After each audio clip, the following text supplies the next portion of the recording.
하나의 뭡니까? 최후 저지선이라고 할까요? 그걸 화두로 던지면서 제가 말씀을 드려볼까 합니다. 북한이 2006년 10월 9일 한글날에 지하 핵실험을 했을 때 그 폭발력은 400톤이었습니다. 거의 실패한 것이다 이렇게 봤습니다. 그런데 2009년 5월에 두 번째 핵실험을 했을 때 폭발력은 한 4,000톤이었습니다. 10배로 늘어가지고 이것은 거의 핵폭탄 직전 수준까지 갔다. 그게 2009년 현재 상황입니다. 그 뒤에 어떻게 되어 있느냐?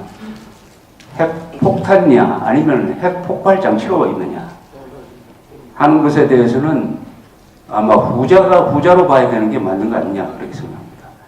그 다음에 이것을 1톤 정도로 줄여서 미사일에 장착할 수 있느냐, 그것은 아직 안 됐다고 보는 게 통설인 것 같습니다. 그러나 이것은 시간 문제다. 그리고 남한을 공격하기 위해서는 핵폭탄의 무게를 굳이 1톤까지 줄이지 않더라도 미사일의 사정거리를 단축시키면은 핵폭탄 무게는 1톤보다 더 높아도 한국을 때리는 데는 문제가 없다. 기술적인 문제는 이렇습니다. 그러면 언젠가는 북한이 핵미사일을 휴전선 북쪽에 배치를 해가지고 남한을 겨냥하는 식으로 배치를 한다. 그것은 시간 문제다. 일단 이건 시간 문제다. 이렇게 전제를 한다면 그 전에 뭘 해야 될 거냐? 그것을 허용할 거냐? 만약 허용하면 어떻게 되느냐?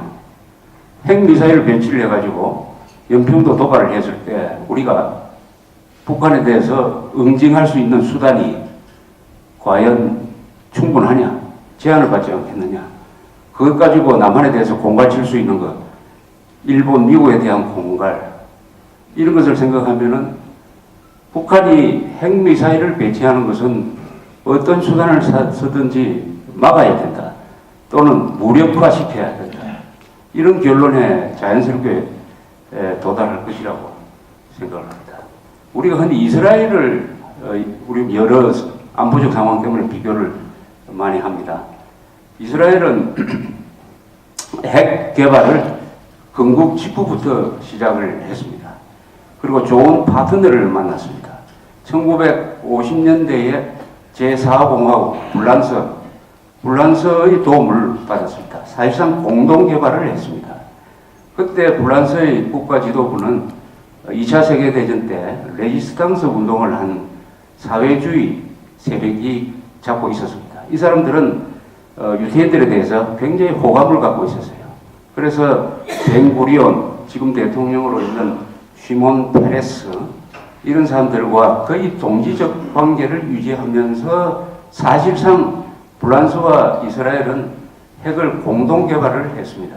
그리고 1960년에 알제리 사막에서 핵실험을 했는데 전문가들 사이에 핵실험 한 번으로 핵 보유 국가가 두 나라가 생겼다 이렇게 이야기합니다. 그 핵실험에 이스라엘이 참여했고 그 핵실험의 노하우를 그냥 그대로 이스라엘이 가져가가지고 1966년 제3차 중동전쟁, 흔히 6.1전쟁이라고 하는 그 직전에 이미 이스라엘은 핵폭탄을 가지고 있었다고 추정이 됩니다. 나셀이 6.1전쟁을 유발한 것, 기습을 당했지만 유발한 이유 중에 하나도 이스라엘이 핵을 본격적으로 개발하기 전에 선수를 쳐야 된다 하는 생각이 있었다고 합니다. 그런데 이스라엘은 지금까지 핵실험을 한 번 한 적이 없습니다. 왜냐? 이스라엘하고 불란서가 공동 개발했기 때문에 별도로 할 필요가 없었다. 이스라엘 가지고 있는 핵폭탄은 주로 플루토늄인데 플루토늄 핵폭탄은 지하 핵실험을 반드시 해야 됩니다. 그런데 안 했습니다. 안 한 것은 불란서하고 공동 개발했기 때문에 할 필요가 없었다. 이렇게 되는 거죠. 그래서 이스라엘은 지금 약 400개의 원자폭탄, 수소폭탄, 플러스 중성자탄도 갖고 있다. 왜 중성자탄을 개발하기로 했느냐? 이게 싸우다가 보면은 전선이 이스라엘 영토 안에서 전선이 형성될 수도 있다. 그런데 이럴 경우에 핵폭탄을 쓸 수는 없지 않느냐. 그러면은 선택적으로 정교하게 때릴 수 있는 전술 무기로서, 핵무기로서의 중성자탄이 필요했다. 중성자탄을, 이건 실험이 있어야 된다. 그래서, 파트너를 찾다가 보니까 1974년 무렵에 이 국제적으로 고립되어 있던 남아공을 착안하게 돼가지고 두 나라가 아주 친해졌죠. 그래서 이스라엘은 핵기술을 주고 또 남아공으로부터는 우라늄을 원광을 좀 얻고 이런 식으로 하면서 1979년에 남아공에서 남쪽으로 한 1500km 떨어진 어떤 섬 근방에서 뭔가 번쩍하는 섬광이 지구를 돌고 있던 미국 인공위성에 의해서 포착이 됐습니다. 거기에 대해서 미국은 여러 가지로 분석을 했지만 그 발표를 하지 않고 이게 핵폭탄, 핵실험이라는 것을 인정하지 않았습니다. 인정할 수도 없죠. 인정하고 난 다음에는 뭔가 조치를 취해야 되니까 그냥 넘어갔는데 최근에 연구로는 그게 바로 이스라엘이 중성자 폭탄 실험을 한 것이다. 이렇게 되어 있습니다. 그리고 남아공도 또한 이스라엘을 도움도 받고 자체 기술로서 워낙 우라늄광이 많으니까 우라늄 농축 방식에 의해서 핵폭탄을 1980년대 말에 가면은 6개를 만들었습니다. 우라늄 폭탄이니까 이건 실험할 필요가 없습니다. 우라늄 폭탄은 잘 아시지만 이렇게 두 가지 분리를 해가지고 합쳐버리면은 임계 질량에 도달하면 자동적으로 되게 되어 있으니까 우라늄 폭탄은 핵실험이 필요가 없습니다. 그래서 6개를 만들어 가지고 있다가 인종 분리 정책을 수정을 해가지고 만델라를 파트너로 삼아가지고 이제는 흑인들한테 정권을 넘겨야 되겠다라고 판단을 한 1992년에 클레르크라는 사람이 대통령이 되고 나서 스스로 우리가 그동안 비밀 핵 개발을 해왔다 하는 것을 국제사회에 고백을 하고 그것을 다 해체해버렸습니다. 핵무기를 개발했다가 스스로 없앤 지금까지 유일한 경우가 남아공입니다. 그때쯤 되면 전략이 바뀌기 때문에 정권이 바뀌기 때문에 이렇게 된 것입니다. 이 경우와 그러면 우리가 지금 사회 일각에서 이제 비로소 일어나고 있는 우리도 핵 개발을 해야 된다. 특히 핵미사일 배치하기 전에 우리가 핵 개발을 해야 된다 하는 이야기를 비교를 하면은 어떤 교훈과 차이점이 있느냐 이렇게 한번 비교를 해볼까 합니다. 첫째, 적이 핵을 개발했는데 그 당사자인 나라에서 핵 개발하자는 이야기가 안 나오는 세계에서 유일한 나라가 한국이죠. 이게 창피스러운 게 아닌가 하는 생각이 듭니다. 왜 나지 않느냐? 미국이 있기 때문에. 미국 핵우산이 있기 때문이다. 미국 핵우산을 어느 정도까지 믿을 수 있느냐? 그러면 미국은 한국이 북한으로부터 재래식 무기로 공격을 받을 때도 핵을 써주느냐? 그건 그렇지 않을 것입니다. 아마 우리가 화성광이나 핵무기로 공격을 받을 때만이 미국이 핵을 쓸 수 있을 것입니다. 그러면 그 핵을 우리의 핵처럼 믿을 수 있느냐? 1992년에 철수한 전술핵 무기를 다시 배치하자는 이야기도 합니다. 미국이 세계 전략 차원에서 더구나 소련과 합의하에서 빼내간 전술핵 무기를 과연 재배치하겠느냐? 배치한다 한들 그게 우리가 쓸 수 있는 거냐?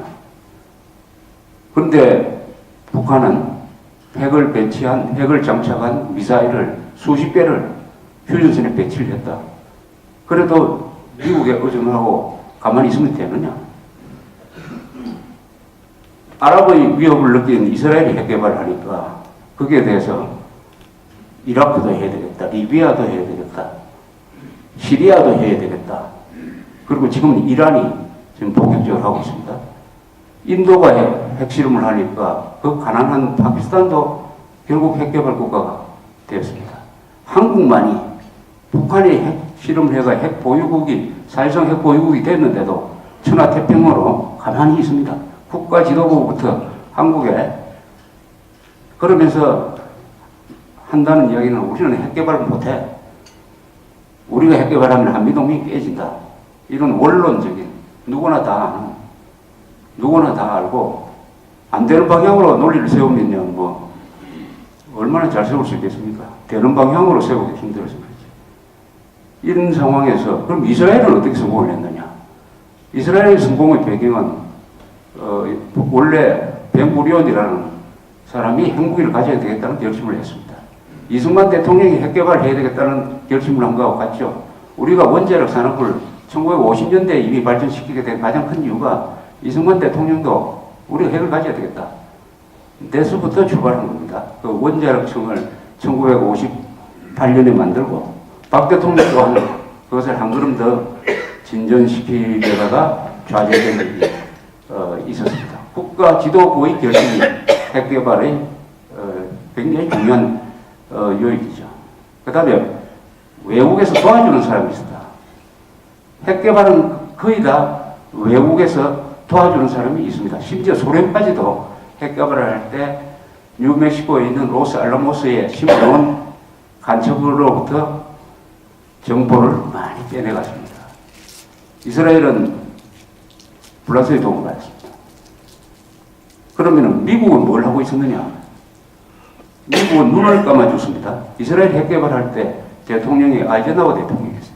아이젠하워 대통령은 이스라엘의 핵 개발에 대한 정보가 올라오면 일부러 안 보는 척 했다고 해요. 안 보는 척 했다고 합니다. 그리고 미국에 있는 유태인들이 돈을 거두어 가지고 이스라엘의 핵 개발은 비밀로 해야 되니까 국가 예산으로 하지 않았어요. 외국에서 거두어 준 성금 가지고 핵 개발을 했습니다. 성금만 거두어 준 것이 아니라 미국에 있는 이 핵 물질 무슨 처리업을 하는 유태인들이 플루토늄 한 200kg을 빼돌려 가지고 이스라엘에 그냥 죽어버렸습니다. 케네디 대통령이 여기에 대해서 상당히 문제의식을 가지고 있었습니다. 그러다가 곧 죽고 존슨 대통령도 다 알면서 눈 감아줬습니다. 존슨 대통령이 대사한테 이스라엘 주재 미국 대사한테 이렇게 지시를 했다고 그래요. 제발 그 핵 문제 그런 거 가지고 내 볼치를 쓰이지 말고 이스라엘 사람 편하게 해주라고. 그래서 가질 수 있게 되었습니다. 그러면은 아이젠하워나 존슨 대통령은 왜 이스라엘을 그렇게 봐줬느냐? 원래 이스라엘 동정한 뭐 그런 면도 있겠죠. 그것보다는 미국에 있는 유태인들 세력, 유태인들이 선거를 좌지우지하지는 않지만은 그러나 선거에 큰 영향을 미치는 언론을 장악하고 있다든지 뭐 학계 그리고 돈도 있고 이러니까 유태인들을 만족시켜주지 않으면 대통령의 당선되기 어렵다. 그래서 닉슨이 1969년에 대통령이 됐을 때는 이미 이스라엘은 핵 보유국이 되어 있었습니다. 이때 여자 수상인 골다 메이어 수상이 1969년에 닉슨 대통령을 방문을 했습니다. 여기서 미국과 이스라엘이 비밀협정을 맺었어요. 비밀협정의 내용이 최근에 간접적으로 공개된 게 있어요. 그건 뭐냐? 미국은 이스라엘의 핵 문제에 대해서 문제를 삼지 않겠다. 단 이스라엘이 공개적으로 우리가 핵 보유국이다 라고 선언해서는 안 된다. 두 번째, 이스라엘이 핵 실험을 해서는 안 된다. 딱 이 두 가지 조건을 붙였습니다. 그러니까 이스라엘이 스스로 나와가지고 미국을 골치 아프게 하지 않으면 우리는 눈 감아주겠다. 이렇게 된 거죠. 그래서 덜 명백한 79년에 남쪽 대서양에서 있었던 그 핵실험의 증거를 확인을 하고도 미국 정부로서는 이것을 인정할 수 없는 거죠. 이거 인정하면은 이스라엘과의 관계가 완전히 깨지는데 일부러 덮어봅니다. 이렇게 해서 핵 보유국이 될 수 있었는데 우리는 그렇게 할 수 있다.